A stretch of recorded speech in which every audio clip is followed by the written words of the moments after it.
Black pastor disappeared in 1977. 25 years later, a logger finds this under a tree stump. Order! This meeting will come to order.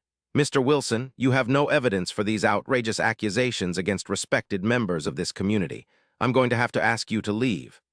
With all due respect, Mayor Collins, I have every right to speak. And what I found under that tree stump is evidence that can't be silenced anymore, just like my father couldn't be silenced. The city council chamber fell into stunned silence. James Wilson, a tall man with graying temples and determined eyes, stood at the podium, his hands gripping a weathered metal box. The gathered townspeople of Pine Ridge whispered among themselves as Mayor Collins' face turned a deep shade of red. Sheriff Tom Green shifted uncomfortably in his seat at the side of the room, his hand instinctively moving toward his holster. My father, Reverend Elijah Wilson, disappeared in this town 25 years ago in 1977, James continued, his voice steady but charged with emotion. You all claimed he abandoned his family and his congregation, but I always knew my father would never leave us, and now I have proof of what really happened. James opened the metal box and removed a cassette tape. My father's voice from beyond the grave will finally be heard. Mayor Collins slammed his gavel down hard. This is preposterous. I'm shutting this down right now. Several council members rose to their feet in protest. The sheriff began moving toward James. The tension in the room was palpable, exactly as it had been 25 years ago on that fateful night that changed everything in Pine Ridge. But let's go back to how this all started. It was just 3 days earlier when a logger named Hank Johnson made a discovery that would unearth the town's darkest secret. Hank Johnson wiped sweat from his brow as he maneuvered his chainsaw around the massive oak stump. June in Georgia was unforgiving, and the humidity hung in the air like a wool blanket. At 58, Hank had been cutting timber in these woods for over 30 years, but today was different.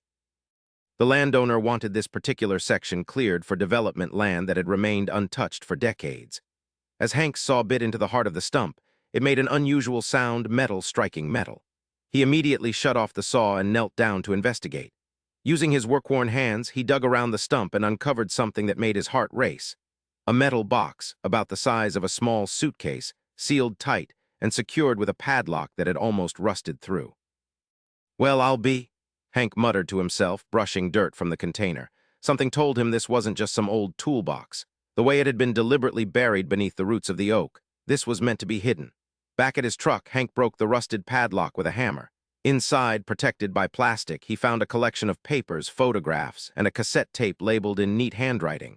Testament of Reverend Elijah Wilson, May 16, 1977. Hank felt a chill despite the Georgia heat. Everyone in Pine Ridge knew the story of Reverend Wilson, the black pastor who had mysteriously vanished in the summer of 1977. The official story was that he had abandoned his family and congregation, but rumors had persisted for years. Hank had been just a young man then, but he remembered how the disappearance had divided the town. He knew exactly who needed to see this. James Wilson was unpacking the last of his boxes when the doorbell rang. After 25 years away from Pine Ridge, returning to his childhood home felt surreal. Following his mother Martha's stroke 2 weeks ago, James had taken a leave of absence from his law practice in Atlanta to care for her. He never thought he'd come back to the place that had caused his family so much pain. "Coming," James called, making his way through the familiar hallway. House was exactly as he remembered. His mother had preserved it like a museum to the life they'd had when his father was still with them. When James opened the door, he found Hank Johnson standing on the porch, looking uneasy and holding a metal box. "Mr. Johnson?" James recognized the older man from his childhood. Hank had occasionally attended his father's church. "James," Hank nodded, "I found something today that I think you need to see." He held out the box. "It belonged to your father." James felt his world tilt slightly. "Please come in." In the living room, Martha Wilson was dozing in her recliner, the afternoon sun highlighting the silver in her hair. At 75, she remained a handsome woman, though the stroke had left her with a slight droop to the right side of her face and weakened her right arm. She stirred as the men entered. "We have a visitor, Mama," James said gently. Martha's eyes widened slightly at the sight of Hank. "Hank Johnson," she said, her speech a little slurred but clear. "Haven't seen you in this house for many years." "Mrs. Wilson," Hank said respectfully, taking off his cap, "I found something today that concerns your family." The three gathered around the coffee table as Hank explained his discovery. James carefully removed the items from the box: church financial records, handwritten notes, newspaper clippings about civil rights demonstrations, and several photographs of his father with various community members. But it was the cassette tape that made his hands tremble. "We need to hear this," James said, looking at his mother, whose eyes were fixed on the tape as if it were a ghost. "Your father had an old tape player in his study," Martha said quietly. "It's still there in the desk drawer." James retrieved the player and carefully inserted the tape. After a moment of static, Reverend Elijah Wilson's deep, resonant voice filled the room.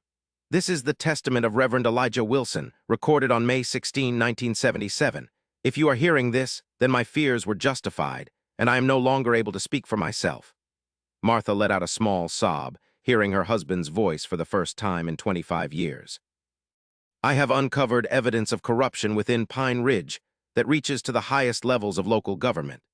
Mayor Collins, Sheriff Green, and County Commissioner Phillips have been embezzling federal funds meant for community development and civil rights compliance."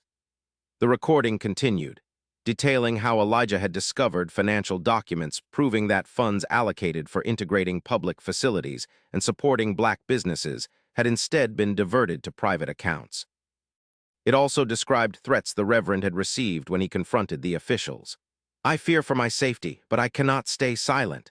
Tomorrow, I plan to take this evidence to the federal authorities in Atlanta. If anything happens to me, this record and the accompanying documents will serve as my testimony." The tape concluded with Elijah's voice becoming more personal. "Martha, my beloved, if you hear this, know that I would never willingly leave you and our son.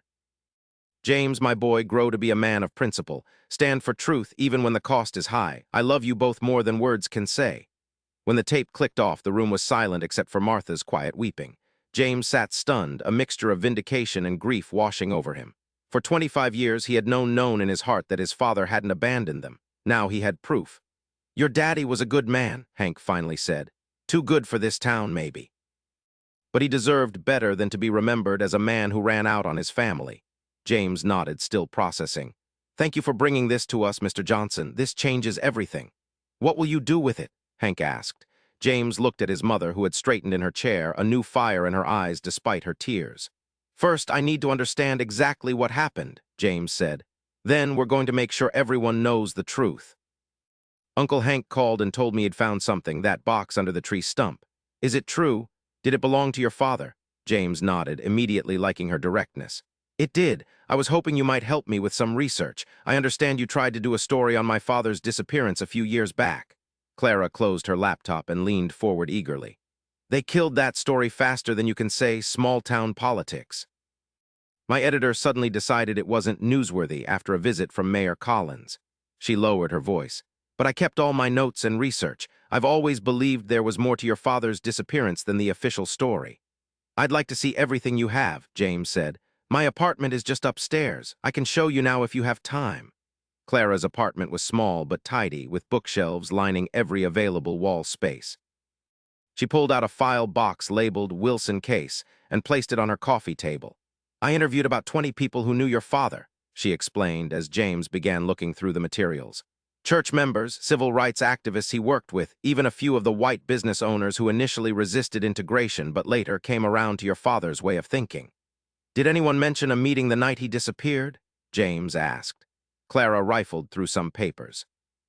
"Not specifically, but Mrs. Gladys Turner, she was your father's secretary at the church, mentioned that he seemed agitated his last day at the office.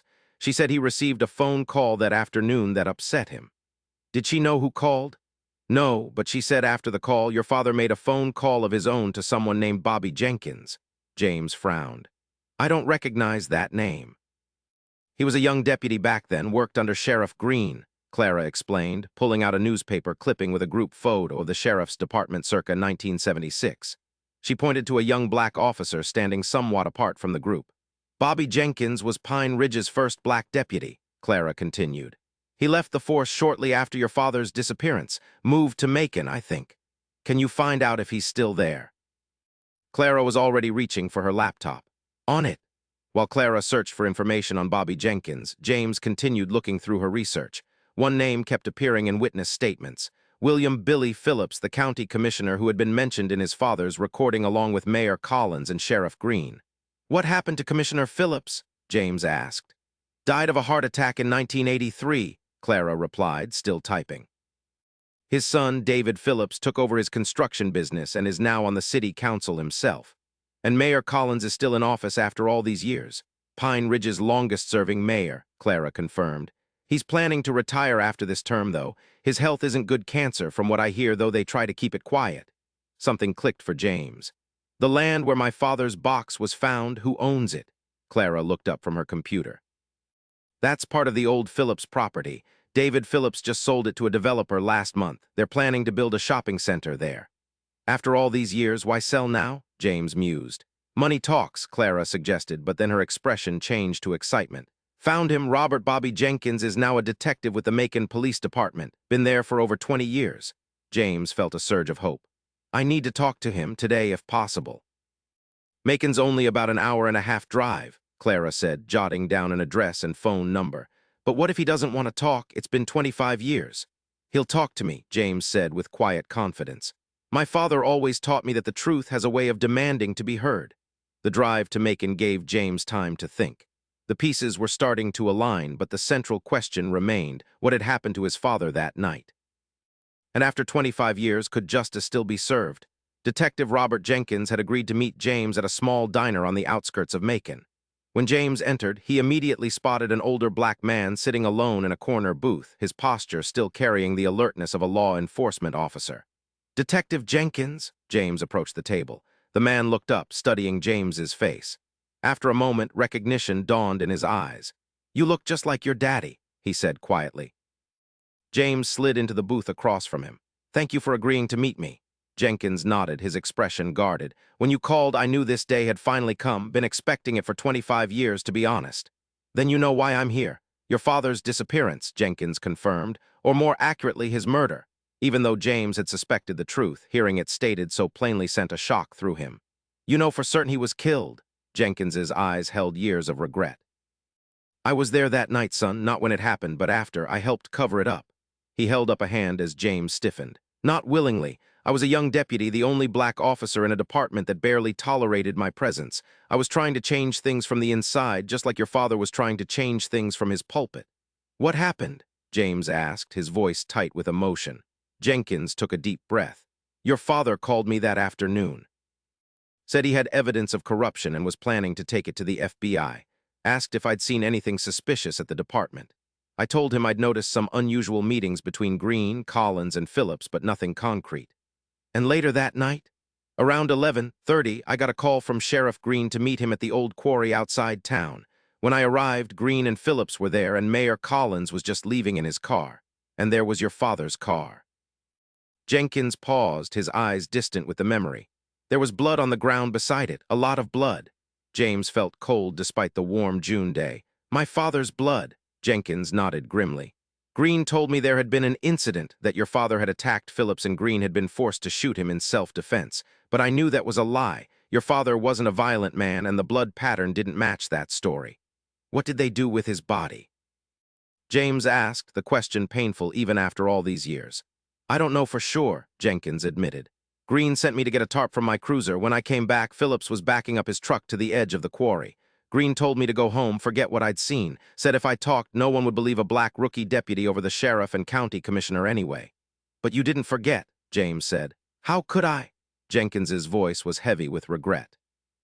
I quit the force a month later, couldn't live with myself. But I was a coward, too. I should have come forward, told what I knew.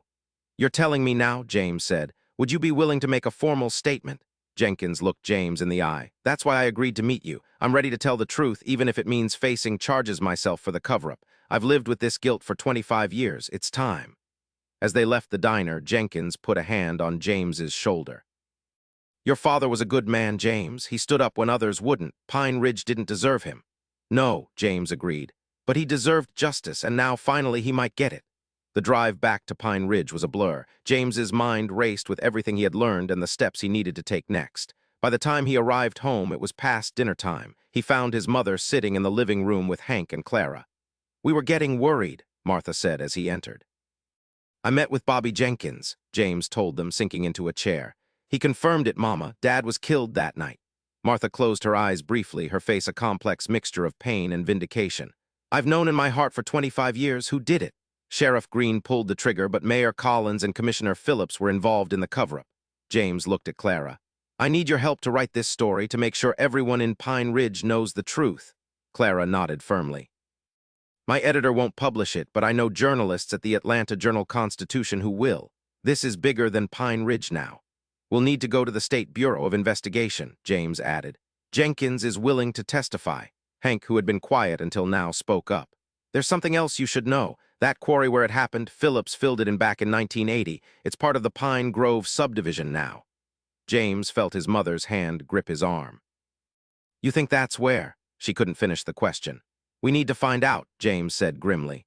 The next morning, James and Clara went to the county record's office to look up the history of the quarry property. The clerk, a middle-aged woman named Doris, remembered James from his youth. Land records for the old quarry? She repeated, eyebrows raised. That's an odd request. Any particular reason? Just some family history research, James said smoothly. My father used to take me fishing out there when I was very young. Doris didn't look convinced, but pulled the files anyway. The quarry was filled in 1980, developed into residential properties in 1983. The records confirmed what Hank had told them. Phillips Construction had purchased the abandoned quarry property in 1979 and obtained permits to fill it in 1980. What was unusual was the speed of the process. Permits that normally took months had been approved in days. Look at this, Clara whispered, pointing to a signature on one of the permits. Emergency approval signed by Mayor Collins himself, citing public safety concerns. They were covering their tracks, James murmured, making sure no one would ever find my father's body. As they were leaving the records office, James nearly collided with David Phillips, who was entering the building. The resemblance to his father was striking, the same cold eyes, the same tight, insincere smile. James Wilson, Phillips said, recovering quickly. Heard you were stirring up old business around town. Mr. Phillips, James acknowledged. Just researching some family history. Phillips's eyes flicked to the file in James's hand, then back to his face. Some history is better left in the past, don't you think, for everyone's sake? I disagree, James replied calmly. I think the truth has value no matter how long it's been buried. Phillips's smile didn't waver, but his eyes hardened. Pine Ridge is a peaceful town now. Your father caused a lot of division with his activism. Would be a shame to see those old wounds reopened. The wounds never healed, Mr. Phillips. They just festered beneath the surface. Phillips stepped closer, dropping his voice. You're not the only one with family to protect, Wilson. Think carefully about the path you're choosing. James met his gaze steadily. Is that a threat? Just some friendly advice, Phillips said, echoing Sheriff Green's words from the day before, for old time's sake. After Phillips entered the building, Clara let out a breath. Well, that was subtle. They're getting nervous, James observed. Good. That afternoon, James arranged to meet with an agent from the State Bureau of Investigation. Agent Marcus Rodriguez listened carefully to James's account, including the cassette tape, the documents found in the box, and Bobby Jenkins's testimony. This is a serious cold case, Mr. Wilson, Rodriguez said when James had finished. Murder, corruption, cover-up by law enforcement. If your evidence holds up, we're talking about major charges even after all these years. Will you investigate? James asked. Rodriguez nodded. We'll need formal statements from you, your mother, Hank Johnson, and especially Bobby Jenkins, and we'll need all the original evidence from that box. He handed James his card. In the meantime, be careful. If what you're saying is true, these men have gotten away with murder for 25 years. They won't give up their freedom easily. That evening, Clara called with news. My contact at the Atlanta Journal-Constitution is interested in the story. They want to send a reporter down tomorrow. Perfect, James said. The more people who know about this, the safer we'll be. Just as he hung up, there was a knock at the door. James opened it to find Sheriff Green standing on the porch alone. Sheriff, James said, not bothering to hide his surprise. What brings you here? Need to talk to you, Green said, his usual bravado subdued. Alone. James hesitated, then stepped out onto the porch, pulling the door closed behind him. I'm listening. Green looked older than he had in his office, the weight of his secrets evident in the slump of his shoulders. Heard you went to Macon today? Talked to Bobby Jenkins. James didn't deny it. I did. Green nodded slowly, as if confirming something to himself. Then you know what happened to your daddy. I know you killed him, James said, his voice steady despite the surge of emotion. And I know Collins and Phillips helped cover it up. Green didn't react with the anger or denial James expected. Instead, he just looked tired. It wasn't supposed to happen that way, he said quietly. We just wanted to scare him, make him give up those documents. But he wouldn't, James surmised. Your daddy was a stubborn man, righteous. Green almost spat the word. Phillips lost his temper, took a swing. Your father defended himself, knocked Phillips down. I drew my weapon, told him to stand down. There was a struggle. Green's voice trailed off. And you shot him, James finished. Green met his eyes. It was an accident. I didn't mean to pull the trigger. But you still disposed of his body and covered it up for 25 years, James said, disgust evident in his voice. Let my mother believe her husband had abandoned her. Let a whole town think my father was a coward who ran out on his responsibilities. Green looked away.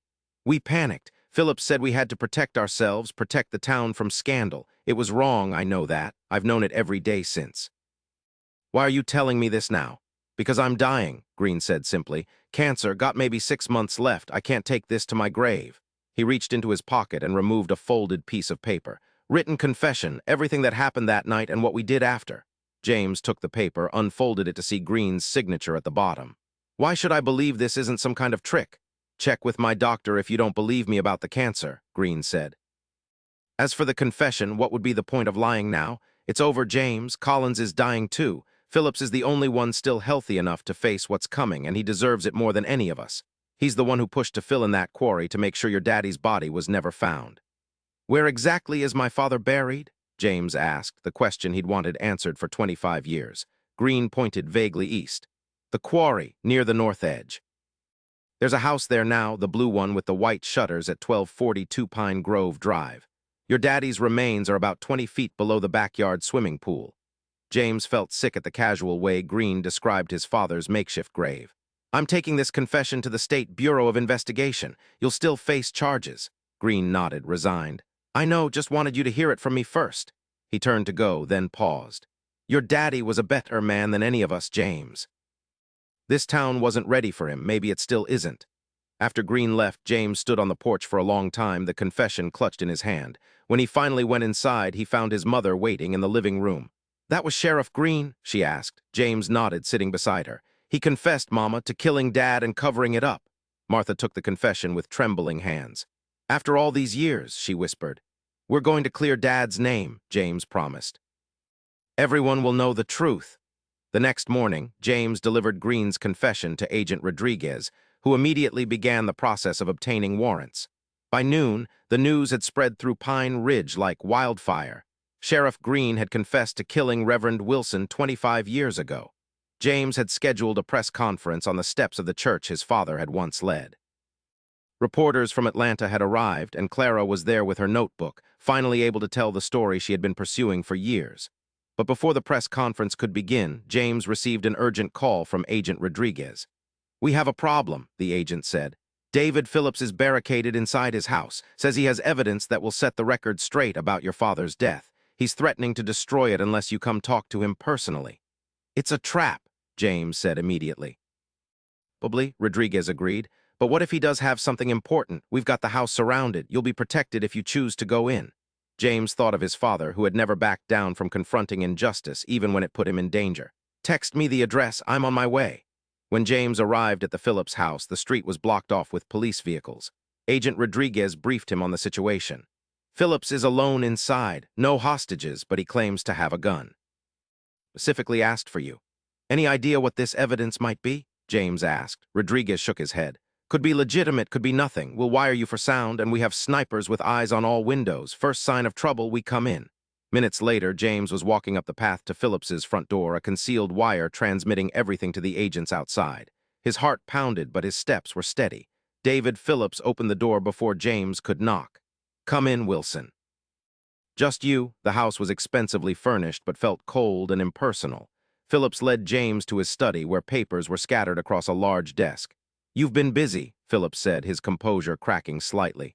Turning this town upside down with your accusations. Not accusations, James corrected. Facts. Sheriff Green confessed. Green is a dying old man trying to clear his conscience, Phillips snapped. He's making me the scapegoat. Where's this evidence you claim to have? James asked, cutting to the chase. Phillips laughed bitterly.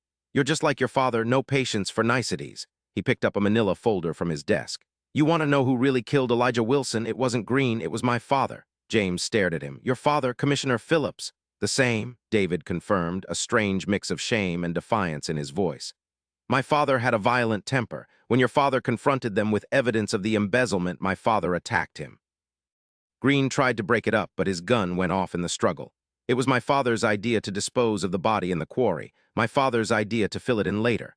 Why are you telling me this? Phillips tossed the folder to James. Because I'm tired of paying for my father's sins. Inside is a letter my father wrote before his heart attack in 1983. He made air quotes around the words. James opened the folder to find a handwritten letter. Your father committed suicide. Guilt ate at him until he couldn't take it anymore, Phillips said. He left this confession, told me to keep it safe in case the truth ever came out, said it would protect me. He laughed bitterly. As if anything could protect us from what we did. We, James caught the pronoun. You were involved. Phillips looked suddenly trapped. I was just a kid, 19 years old. My father called me that night to help move the body. I didn't know what had happened until I got there. James felt a surge of anger. You helped bury my father. I did what my father told me to do, Phillips shouted. And I've been paying for it my whole life, that quarry. Do you think it's a coincidence I built my house right on top of it? Every single day I've lived with what we did. And now you expect sympathy? James asked incredulously. I expect understanding, Phillips said, his voice dropping. I was just a son following his father, same as you're doing now. James shook his head. My father stood for truth and justice. Yours stood for greed and corruption. We are nothing alike. Phillips's face hardened. You think you're better than me? Your father came to this town and stirred up trouble. He couldn't leave well enough alone. He was trying to make Pine Ridge better for everyone, James said, including you. And now you're going to destroy everything he fought against, Phillips said, reaching into his desk drawer. Unless I stop you. James tensed as Phillips pulled out a revolver. Outside, he knew the SBI agents would be preparing to storm the house. Put the gun down, Phillips, James said calmly. It's over. Green has confessed. Your father's letter confirms it. There's nowhere left to hide. There's one place, Phillips said, raising the gun, but instead of pointing it at James, he turned it toward his own head. Don't! James lunged forward. The front door crashed open as SBI agents stormed in. In the confusion, James knocked the gun from Phillips's hand, sending it skittering across the floor. David Phillips, you're under arrest, Agent Rodriguez announced as officers secured the room. As Phillips was handcuffed and led away, he looked back at James. You'll never understand what it's like to live with something like this, he said. You're right, James agreed. Because my father taught me that the truth always comes out eventually. You can't bury it forever, not even under a swimming pool. Now back to where we started. The city council chamber was packed with Pine Ridge residents and media from across Georgia. James Wilson stood at the podium, the metal box and its contents displayed beside him. Sheriff Green sat in custody at the side of the room, flanked by SBI agents. David Phillips was notably absent, having been charged as an accessory to murder. Order! This meeting will come to order! Mayor Collins banged his gavel desperately. Mr. Wilson, you have no evidence for these outrageous accusations against respected members of this community. I'm going to have to ask you to leave. With all due respect, Mayor Collins, James replied calmly, I have every right to speak. And what I found under that tree stump is evidence that can't be silenced anymore, just like my father couldn't be silenced. The chamber fell silent as James recounted the events of the past 3 days, the discovery of the box, his father's recorded testimony, Green's confession, and Phillips's attempt to shift blame. For 25 years, this town has lived with a lie, James said. My father did not abandon his family or his congregation. He was killed because he stood up against corruption. He was killed because he believed Pine Ridge could be better. James looked directly at Mayor Collins, whose face had gone from red to ashen. Sheriff Green has confessed to pulling the trigger, Mayor. David Phillips has admitted his role in the cover-up, and now it's your turn to face the truth. Collins slumped in his chair, the fight visibly draining from him. It was never supposed to go that far, he said, his voice barely audible in the silent chamber. An SBI agent stepped forward. Richard Collins, you're under arrest for conspiracy to commit murder and obstruction of justice. As the mayor was led away, James addressed the stunned council and townspeople. My father believed in this community. He believed it could overcome its painful past and build a better future. Today, with the truth finally revealed, we have that chance. Martha Wilson, seated in the front row, rose slowly to stand beside her son. Though her body was weakened by her stroke, her spirit shone through as she addressed her neighbors. Elijah always said that truth and reconciliation must go hand in hand, she said, her voice strong despite her physical frailty. Now that the truth is known, the healing can begin. In the weeks that followed, Pine Ridge underwent a transformation. The State Bureau of Investigation excavated the area beneath the Phillips swimming pool, finally recovering Reverend Wilson's remains. A proper funeral was held, attended by hundreds from the community and beyond. Sheriff Green, Mayor Collins, and David Phillips all faced justice for their roles in the murder and cover-up. Their trials became a reckoning for the town's painful history of racism and corruption. Clara's articles in the Atlanta Journal-Constitution brought national attention to the case, highlighting both the tragedy of Reverend Wilson's death and the courage it took to finally uncover the truth 25 years later. James, who had intended to return to his law practice in Atlanta once his mother's health improved, instead decided to stay in Pine Ridge. The town council, now led by new members committed to transparency and progress, asked him to head a community reconciliation committee. 1 year after Hank Johnson discovered the metal box beneath the tree stump, a new memorial was dedicated on the grounds of Reverend Wilson's church. It featured a bronze statue of the Reverend, his Bible in one hand, the other extended in a gesture of welcome. The inscription read, Reverend Elijah Wilson, 1932-1977, a voice for justice that could not be silenced, the truth, long buried, now stands in the light. At the dedication ceremony, Martha Wilson, now recovered enough to walk with just a cane, stood proudly beside her son as he addressed the gathered community. My father once told me that the arc of the moral universe is long, but it bends toward justice, James said. For 25 years that arc seemed broken, but today we see that justice, though delayed, was not denied. My father's voice has finally been heard. As the crowd dispersed after the ceremony, Hank Johnson approached James and Martha. Your daddy would be proud of what you've done here, Hank said, shaking James's hand. I couldn't have done it without you, James replied. If you hadn't found that box, Hank smiled thoughtfully. You know, I've been cutting timber in these woods for decades, never hit metal before. Makes you wonder if there wasn't something guiding my saw that day. Martha nodded, her eyes glistening with tears. Elijah always said the truth has its own power. Perhaps he was helping it along. As the sun set over Pine Ridge, casting long shadows across the new memorial, James reflected on the journey of the past year. His father's body had been found, his name cleared, and those responsible for his death had faced justice. But perhaps more importantly, a community had confronted its past and chosen a different path forward. The metal box that had been buried for 25 years now sat in a place of honor in the church museum, a reminder that some truths cannot remain buried forever, and that even after decades of darkness, light can still break through.